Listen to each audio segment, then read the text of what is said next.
Kita ko sa isang video, yung isang miyembro, pasensya na, hindi ko alam ang pangalan, miyembro ng SB19, no? Ang kinatutuwa ko sa kanya, I think there was some sort of pictorial, no? May pictorial sila. So itong miyembro ng SB19 nakaupo sa isang upuan, tapos may tumabi sa kanyang kasama sa pictorial, siguro fan or miyembro sa ibang banda.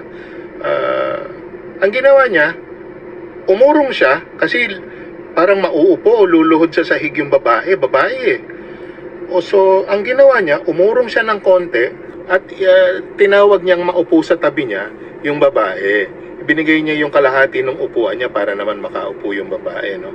To me, no, more than their talent, nakakatuwa kasi yung values nung bata, yung values nung singer, nandun pa rin. I think that came from instinct, no? Baka dahil pinalaki siya ng magulang niya sa Pilipinas, alam mo na marami namang dahilan, pero nakakatuwa lang, no? So because of that, napadpad ang attention ko sa SB19 kasi siguro alam niyo yung kanta nilang Gento, hindi ba? Oo, unless kung nabubuhay ka sa mundong ibabaw, narinig mo na siguro yan, malamang na. So bukod kasi ron, alam nyo, nung 2022, itong isang magazine, Teen Vogue sa USA, I think it was April 2022, said that